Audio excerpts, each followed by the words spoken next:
Oke, selanjutnya untuk soal yang nomor 3 pada video kali ini, dikatakan soalnya adalah methanol burns in oxygen to form carbon dioxide and water. Jadi di sini dikatakan bahwa metanol itu dia dibakar dalam oksigen dan dia membentuk karbon dioksida dan air. Setelah itu kita disuruh write a balanced equation for the combustion of liquid methanol and calculated enthalpy reaction, entropy reaction, Gibbs energy reaction dengan suhunya itu adalah 25 derajat Celcius. Seperti itu ya. Jadi kita disuruh menuliskan persamaan reaksi yang terjadi pada pembakaran antara metanol cair.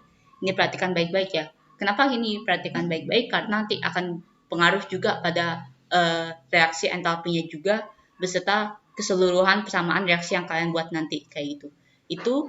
Dan kita disuruh menghitung ini delta H0 reaksi, delta H0 reaksi, delta G0 reaksi dengan T suhunya yang diketahui itu adalah suhu ruangan yaitu 25 derajat Celcius.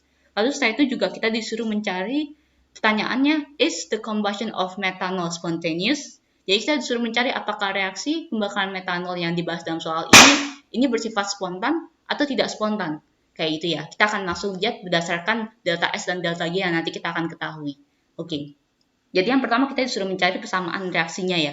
Kalau kalian dapat soal cerita seperti ini, jadi kalian harus lihat satu-satu apa yang menjadi reaktannya. Kalau yang kita lihat pada kalimat pertama, methanol burns in oxygen, berarti metanol CH3OH, itu ya, karena dia liquid berarti fasenya ada L. Burns in oxygen, berarti dia ditambah dengan oksigen, pasti dia fasenya itu ada gas, ya kan? Dia akan membentuk to form carbon dioxide and water, berarti dia akan menghasilkan gas CO2, karbon dioksida pasti gas ya, dan air. Nah, air dalam kasus ini fasenya liquid, jadi air beneran, bukan es atau dalam uap air, kayak gitu ya. Dan kita akan perhatikan baik-baik, kita disuruh mencari persamaan reaksinya yang setara, berarti kita lihat di sini apakah setara atau tidak. Belum setara ya, kita harus setarakan dulu reaksinya ya. Jadi setelah kita setarakan, maka kita akan dapat jadinya untuk koefisien dari H2O-nya itu adalah 2, dan koefisien dari O2-nya itu adalah 3/2. Jadi kalian bisa perhatikan baik-baik bahwa atom C-nya kiri dan kanan 1, terus atom H itu ada 4, sama juga kiri dan kanan. Lalu untuk O juga ada 4, kiri dan kanan juga ada 4. Nah, seperti itu. Oke, jadi ini persamaan reaksinya yang setara. Dan kalian perhatikan baik-baik bahwa terdapat koefisien yang pecahan di sini, yaitu 3/2 O2. Kalian jangan langsung buru-buru mengalikannya dengan 2 untuk menghilangkan pecahannya. Kenapa? Karena yang ditanya pada soal ini adalah calculate delta H0 reaksi, gitu kan? Berarti delta H0 reaksi, delta H0 yang terjadi pada reaksi ini.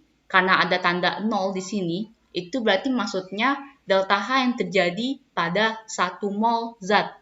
Jadi kalau pada 1 mol zat, otomatis metanol harus dibuat dalam 1 mol. Jadi kita nggak boleh langsung kalikan 2, nanti kita hitungnya nanti dalam 2 mol metanol, kayak gitu. Jadi kita tetapkan kayak gini saja reaksinya.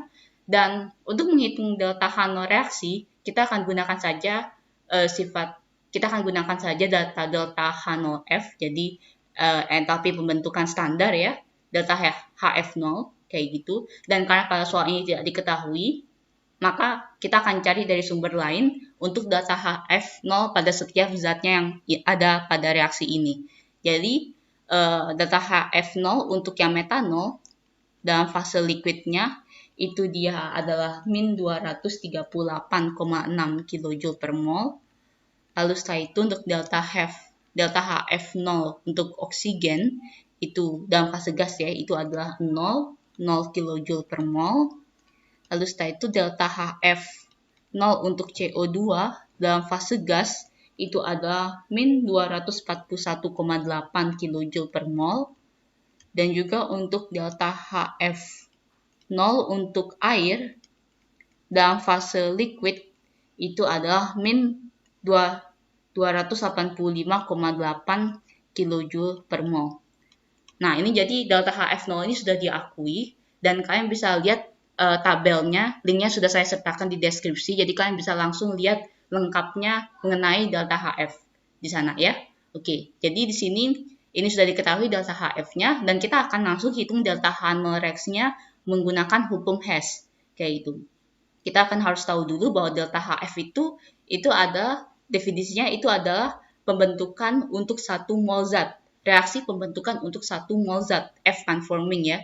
Reaksi pembentukan untuk satu mol zat. Berarti kalau delta HF0 CH3OH, berarti reaksinya itu adalah seperti ini. CH3OH kan dia tersusun dari atom CH dan O ya. Berarti kalau dia terbentuk dari atom CH dan O, berarti dia reaksi pembentukannya adalah seperti ini. C dalam fase solid ditambah dengan 2H2 dalam fase gas ditambah dengan setengah O2 dalam fase gas, itu dia menjadi CH3OH dalam fase liquid. Dengan delta H-nya tadi, delta HF-nya kita ikutin delta HF tadi yaitu min 238,6 kJ per mol. Ini saya nggak usah tulis ya, tapi kalian ingat baik-baik bahwa satuannya adalah kilojoule per mol. Begitu juga untuk pembentukan O2, karena pembentukan O2 0 tadi, jadi kita tidak usah tuliskan reaksi pembentukannya. Sekarang untuk CO2 tersusun dari atom C dan atom O, berarti C dan fase solidnya ditambah dengan gas O2, itu dia menghasilkan CO2 dalam fase gas. Jangan kalian kalikan dengan 2 atau apapun juga, karena ini delta HF0 ini ada reaksi pembentukan untuk 1 mol zat. Jadi kita nggak boleh kalikan dengan 2 ya. Oke, dengan delta H-nya yang tadi itu adalah min 393,5 kJ per mol. Untuk yang H2O juga sama, berarti H2 dalam fase gas ditambah dengan setengah O2 dalam fase gas, itu dia menjadi H2O dalam fase liquid. Dengan delta H-nya itu adalah min 285,8 kJ per mol. Oke, kita akan menggunakan hukum Hess untuk mencari reaksi akhirnya yang ini, seperti ini. Kalau kalian lihat, perhatikan baik-baik, metanol ada di ruas kiri ya, di bagian reaktan. Jadi otomatis untuk reaksi yang pertama ini kita balik, ya kan? Kita balik. Dan juga untuk yang reaksi yang kedua itu tidak masalah, karena CO2-nya pun juga 1 dia koefisiennya. Jadi tidak masalah, kita gunakan saja langsung. Dan untuk reaksi yang ketiga, itu kita kalikan dengan 2. Kenapa kita kalikan dengan 2? Karena 2H2O yang diminta di sini. Ini kan koefisiennya baru 1. Jadi untuk mengalikannya, maka kita harus kalikan semua koefisiennya dengan 2, dan demikian juga delta H-nya pun juga kita kalikan dengan 2. Sehingga berdasarkan penjelasan saya yang ini, jadi kita akan dapat jadinya untuk reaksinya adalah seperti ini jadinya. Yang reaksi pertama yang pembentukan metanol dibalik ya, sehingga kita bisa tulis jadi CH3OH liquid, dia akan menjadi C dalam fase solid ditambah dengan 2H2 dalam fase gas ditambah dengan setengah O2 dalam fase gas. Dengan delta H-nya itu dibalik juga tandanya, dari positif ke negatif, dari negatif ke positif. Karena tadi negatif, maka dia akan dibalik jadi 238,6 positif ya. Sementara untuk yang kedua itu tidak mengalami perubahan apa-apa. C dalam fase solid ditambah dengan O2 dalam fase gas, dia akan jadi CO2 dalam fase gas ya. Dengan delta H-nya itu adalah min 393,5. Dan juga untuk yang reaksi ketiga yang pembentukan H2O kita kali 2 ya. Sehingga kita kalikan 2 semua, dia akan menjadi 2H2 dalam fase gas ditambah dengan O2 dalam fase gas, menjadi 2H2O dalam fase liquid. Dan karena dikali 2, maka otomatis delta H-nya pun dikali 2, sehingga dia akan menjadi min 571,6. Jadi min 285,8 itu dikali dengan 2, sehingga kita dapat min 571,6. Setelah itu kita tambahkan semua. Oke, kita akan coret-coret yang tidak perlu. C pada fase solid itu habis, baik di reaktan maupun di hasilnya. Dan juga untuk 2H2 juga habis. Oke. Dan sisanya ini untuk setengah O2 dikurangi dengan 1 yang ada di sini, sehingga dia akan sisanya setengah.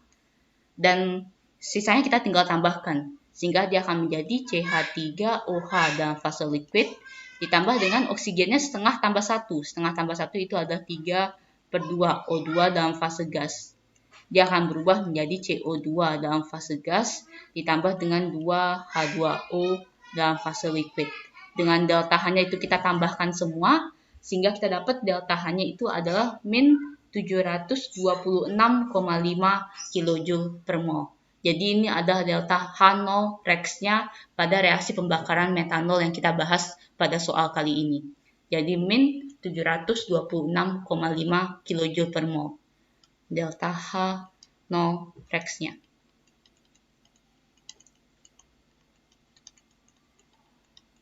Oke, nah ini baru delta H0 Rex-nya ya. Dan untuk delta S0 Rex-nya, itu seperti biasa, tadi saya sudah perkenalkan juga rumusnya, itu sama dengan min delta H0 Rex dibagi dengan T-nya, yaitu suhunya. T-nya ini 25 derajat Celcius atau sama dengan 298 Kelvin ya. Oke, jadi kita tulis langsung 726,5 kJ per mol dibagi dengan 298 Kelvin. Ini negatifnya hilang karena dia juga dinegatifkan lagi dengan tanda yang ada di sini sehingga dia jadi positif. Sehingga kita dapat delta S0 reaksinya itu adalah 2,438 kJ per mol Kelvin. Ini untuk delta S0 reaksinya. Dan untuk delta G-nya, energi Gibbs-nya, itu adalah seperti ini jadinya. Tadi saya akan tulis delta S0 Rex-nya ya, yaitu sama dengan 2,438 kJ per mol Kelvin. Oke, berarti untuk nyari delta Gibbs-nya, delta G0 Rex-nya, itu berarti sama saya dengan delta H0 Rex dikurangi dengan T dikali dengan delta delta S ya, delta S 0 Rex. Jadi kita dapat delta H0 Rex-nya itu adalah min 726,5 kJ per mol dikurangi dengan T-nya itu adalah 298 Kelvin dikali dengan 2,438 kJ per mol Kelvin. Ini kita coret-coret sehingga kita kalikan ini 298 kali 2,438 dan kita kurangi lagi dengan 726,5, maka kita dapat delta G0 Rex-nya itu sama dengan min 1453,024 kJ per mol. Jadi ini adalah delta G0 Rex yang terjadi pada pembakaran metanol. Dan setelah itu yang menjadi sasaran paling akhir pada soal kali ini, apakah reaksi pembakaran metanol ini spontan? Berdasarkan nilai delta G0-nya yang negatif, maka otomatis kita bisa bilang bahwa reaksi pembakaran metanol ini berlangsung spontan. Karena delta G-nya negatif ya, seperti itu. Baik, jadi itu saja untuk pembahasan soal pada video kali ini. Jangan lupa untuk like, share, dan subscribe. Dan apabila kalian memiliki pertanyaan ataupun soal yang ingin dibuatkan video pembahasan seperti ini juga, silahkan kalian cek di dalam deskripsi dan kalian bisa kirimkan soal kalian ke dalam email yang tertera dalam deskripsi. Terima kasih.